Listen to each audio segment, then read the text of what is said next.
Sound of Metal. I watched the movie recently. Wanted to get to this review and had some time away in between. I usually get real hype about a movie and then want to just review it immediately. And I liked the movie. We will get into spoilers eventually, but I always tell you when they're coming. This is one of those movies where I'm like, it's a good thing that I don't know. I find that most of the reviews I do about anything are really good reviews. That sometimes they're bad reviews and sometimes they're in the middle, but overwhelmingly, the majority of time, they are good reviews. And this isn't necessarily a bad review, but it's an odd review. I feel like if I feel average or indifferent, there's not a whole lot of point in me making a review usually. But I still felt like doing one for this movie anyway, and it'll be a little bit shorter, probably because it didn't blow my socks off or anything. So I don't even know what genre to call it. It's filmed like an indie film. It has an indie film feel. It is what do you got? I don't know. It's definitely not it's a journey of self-discovery. Put it that way. If we want to throw it into that category. So Riz Ahmed or Ahmed, I don't know how to pronounce his name, and Olivia Cook. They star in the movie, and man, if I'm pronouncing Riz the right way, I think that's his name. Oh my goodness, what if it's not? Anyway, just a smoke show, that guy. Just so let's get that out of the way. I think he's a great actor, and I don't know if I've really seen him in anything before, but he's also just killing it with the look in this movie and everything. He's just wow. Anyway, so basically you got a black metal band. This is in contemporary times. I would call them black metal, but you don't see a lot of their live performance with sound that you can hear exactly what they're playing. They definitely use some pedals and stuff, and it's just a guitarist and a drummer, and a vocalist, guitarist, I guess, a drummer, and they seem...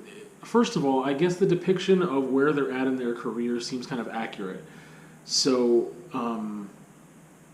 the trailer already... I don't know how many spoilers I can really get into. The trailer already lets you know, hey, this guy goes deaf. So, that's a thing that happens. Music is his life. He's incredibly passionate about it, and he ends up going deaf. So, let's get that out of the way. But, it's a huge thing that happens, but it happens pretty early on, and it's in the trailer, not a spoiler. But yeah, so they are touring, and they have I don't know what to call it. It's not an RV, but they have a RV-ish type vehicle. Maybe it is an RV, where they have their gear and they live on it, and they have rooms and stuff. And they're a couple as well. They are romantically engaged, and it's just those two. That's it. They just do all the stuff themselves. They have they're on covers of magazines and stuff. And so the reason why I say it's I feel like it's an accurate depiction is because they are on some album covers of some underground music magazines, yet they're not traveling in a bus. They're not getting flown around. They're not top tier. And the way the music industry is, you could be amazing and great and still be, selling your own merch and, getting into your van basically, and just you, the band, is just managing and doing everything, and not having people to do it for you. They seem very DIY. I also really like I said, the music that they're playing from the very little that we see, it sounds like some noisy, maybe shoegazy, black metal, Deaf Heaven type stuff, and we don't get a lot of it, but that's the thing, is that they don't it's like a stereotype but not a stereotype, because in contemporary times, things like genres and stuff have gotten so much more layered and not one-dimensional, and they're from what I could tell, they seem to have a very healthy diet, I don't remember if he was vegan, but he's almost like hipster-ish, but like very health conscious. They're in love. The dude's been sober for years. I don't remember the name of either character right now, and I'm not going to look it up, which is stupid. But I'm just going to say he and her, I guess. Flawed video. Flawed. Anyway, but yeah, very health conscious. They're just doing everything themselves. They seem content, happy, passionate, positive people for the most part. It's funny, 'cause a lot of the band shirts that he was wearing, I was like, is that a real band? Like, I can't even tell. And they're these real underground bands that I looked up later, and I was like, oh, wow. So, I mean, it just seems like, yeah, they're not in, like, I feel like they fit a certain stereotype, but not the, like, go-to stereotype that somebody who isn't in the music world, like, I mean, if someone said black metal, you might be thinking Corpse Paint and stuff like that, and that's not what they do. And so there's just certain types of music that have certain stereotypes, and they're not the strongest stereotype, put it that way. So like for people who aren't in the know, they would be thinking something else. And I just like the way they were depicted. I feel like it was really representational, really realistic. It felt like it anyway. So let's get into it. Dude goes deaf, and he's freaking out, and we learn. Wait, let me see what else. I didn't write any notes. Sorry. Let me see what else I can tell you about why you should see this movie in case you stop the review before the spoilers. I haven't really gotten into the spoilers yet. So, why you should see this movie. What's good about this movie? Why didn't I start with this? I'm an idiot. That's why. Okay, I need to do better. I haven't done a review for a minute, and I forgot to take notes, and I should have just... Anyway, I need to get better. So, why should you watch this movie? Who should you... Okay, if you're into indie films that are kind of like a journey of self-discovery, or... That's putting it... I don't know. It's a slice of life. We have a problem. We have a conflict. We have someone trying to figure it out, which is probably what every single movie is about, really. But someone trying to figure out their life after a huge traumatic incident. If you're passionate about music, I don't think it matters what kind of music, I think you could be into it. If you're passionate about storytelling, I think you would be into it. It is not super challenging. It's not like this dark psychological thriller, like dystopian, no, it's not. And a lot of the things I really like are that, but this is not that. It has to do. It's a story of a person going through a traumatic event, is what it is. It has happened to be that this dude is a drummer for this really heavy noise black metal band, and things happen. So again, if you're a fan of a slice of life, realistic storytelling, then I think you would be. I mean, whether it be literature or movies, whatever. I think you would enjoy the movie. Again, it is pretty indie in a good way, and I enjoyed it. It's not a revolutionary. I need people to see this. I need to just for my type of movie that I love people to see. That's really challenging. I don't think this is it. It's definitely not light and fluffy either. It's pretty, like I said, pretty realistic. I don't think that it's incredibly challenging, but it's good. It's the right amount of easy to watch, and also makes you feel tense at certain moments. Be like, oh no, what's gonna happen? It's not a fluff piece, but it has lighthearted parts. It has lovely parts. It's just good. I don't know. Do you feel good at the end of watching it? I think so. But you go through some real stuff with the characters, specifically our main character played by Riz, and yeah, you go through some real stuff, and I think we come out on the other side feeling okay. But that's up to you to decide. Now we'll get into spoilers. Okay, so basically what happens is dude goes deaf while they're on tour. He doesn't really want to talk about it. He's a really rough around the edges kind of dude. We find out that he used to have a drug problem, a substance abuse problem, but he got sober. I think it was 4 or 5 years before the time in the movie, and that's also how, or maybe it's only 2 years, and that's how long that he's been with his partner, played by Olivia Cook. That's how long. What's her name? Louise, I think. Shoot, I forgot his name though. Anyway, that's how long that they've been together, and she basically got him sober, and they're in love, and it seems like they're doing good musically, professionally, creatively, romantically. It feels like things are good, but he still has some struggles with controlling his emotions, regulating his temper and things like that. He's going through this big life event, and he doesn't like go to her with it for comfort. He tries to hide it. He tries to get through it by himself. He starts smoking rather than doing other stuff. But then she contacts, I think, their manager or maybe a sponsor, like a Narcotics Anonymous sponsor or something of his. And either way, something gets set up, and he goes to this deaf community. And this deaf community, I think it's Joe, is the main dude there. And this community, they don't think of being deaf as a disability. They're not trying to get fixed. They live with being deaf, and they do great. And this dude doesn't want to stay there. I mean, he doesn't want to stay. He's like, no, I'm going to bounce. Like, this is no good. And because he wouldn't have contact with his partner, she wouldn't be able to stay there nearby. They couldn't, whatever. It's basically going through a kind of rehab in a way. And it's especially targeted towards him because he's had substance abuse problems, and now he's going into a traumatic event, and he's going to be, trying to get through it, and he's going to want to maybe use.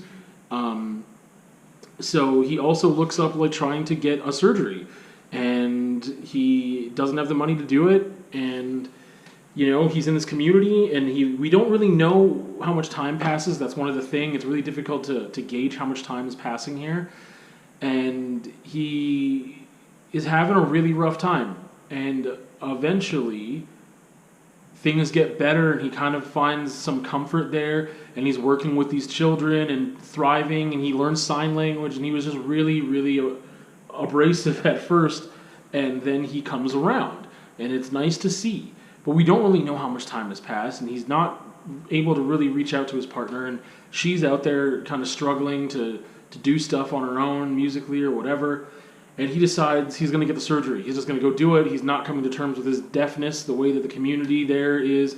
He sells his van or whatever, and I don't remember how. I think the surgery was between $40,000 and $80,000 is what they said, and we don't know how much he paid. I don't recall that being a thing. And there's a lot of times in the movie that you get his sense of hearing. Now I don't remember what I was saying. And my phone died, and I don't have my charger up here, so I can't go back to the spot on the GoPro and my phone to check where I left off. But I think I was talking about how dude goes deaf. The surgery was $40,000 to $80,000. He ends up dude goes deaf. He wants to get the surgery, and he decides to do it. And he sells his van off and the equipment and everything. And he goes and gets the surgery, and then he comes back to the community, and the dude, Joe there, is kind of disappointed in him. And by the way, his name is Ruben. Dude's name is Ruben, played by Riz Ahmed, or whatever. I don't know how to pronounce his name, sorry. But yeah, Ruben there goes back to the community, and that kind of head guy there, Joe, is kind of disappointed because he just pieced out, got the surgery done, and he was Ruben was kind of sheepish about it, but not really, and was saying yeah, I just need to do it. I just need to do it. He's kind of impulsive, He's kind of still an impulsive dude. He's apparently made strides in his life as to not being an addict anymore, or whatever. But he's rough around the edges. He's impulsive. He's reactive. Has trouble regulating his emotions and stuff like that. So then he goes to find Lou, his girlfriend and bandmate, and I guess she's in France with her dad. So he goes over there to surprise her. But the thing is that he gets the surgery, and it's bunged up, man. It's he can't hear stuff the way that normal people can hear stuff. And they were saying and he didn't do enough research either. It was what?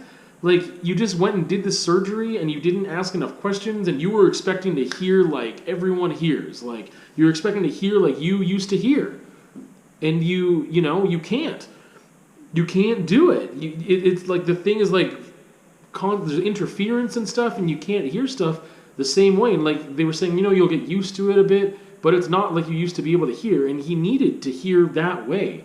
You know, it just doesn't work the same way. Also, before he left, he got an offer, a job offer from Joe to like stay there because he was doing so well. It's like you would work with the kids and whatever, and like we can offer you a job. And you know, he goes there, he hangs out with Lou's dad, and then there's like a party, and Lou's just not really the same. And one of my criticisms about the film, and it shouldn't be a criticism, but just like it just didn't hit me the right way, was that like there's this moment, like the first night that they're there, and they end up breaking up, but it's not really clear that that's what happened. I was like, is the band breaking up, or they are, or both, or what is going on? Is one or the other? Like, I couldn't figure it out. I mean, the impression is there that they were done. They were like crying in each other's arms. It was just like some weird thing without dialogue that was kind of like understood that they are just done. Like their relationship is just done, and the band is done, and she's in a different place in her life, and she's moved on. And she doesn't want to do that anymore. But none of that is talked about. None of that is clear. And then he pieces out the next day, and he's like walking in France, and he sees some kids, and he ends up taking his hearing thing out, cochlear implant receptor receiver thing. He takes it out, and he just sits there and in silence, which is one of the things that Joe talked about, like stillness, feeling stillness. He just sits there in the stillness and watches these kids across the street. I think they were playing with a basketball or something, or skateboarding. I don't remember. And then it ends. And that's it. And at first I was like, what the hell? I was like 10 minutes earlier, it looked like they broke up or something. I don't even know what's going on. We don't get an ending. And I've talked before about how I feel about open endings. It's really difficult for me sometimes to enjoy an open ending. And I mean, you get this feeling like he's at a crossroads again, but he took the implant out, or the receiver out or whatever, so you assume that he's going to go back and live in his deafness and not think of it as a disability. And it just like, it was just awkward. And I'm not saying it's not realistic, but it's just like, there's some parts of it that were so realistic, I guess, in a way that it like, I hate to admit it, but there's a part of me that likes things wrapped up in like a fairy tale ending. I don't know how to. I like definite endings a lot. They don't have to be the way every time. It's not like an open ending automatically makes me hate it.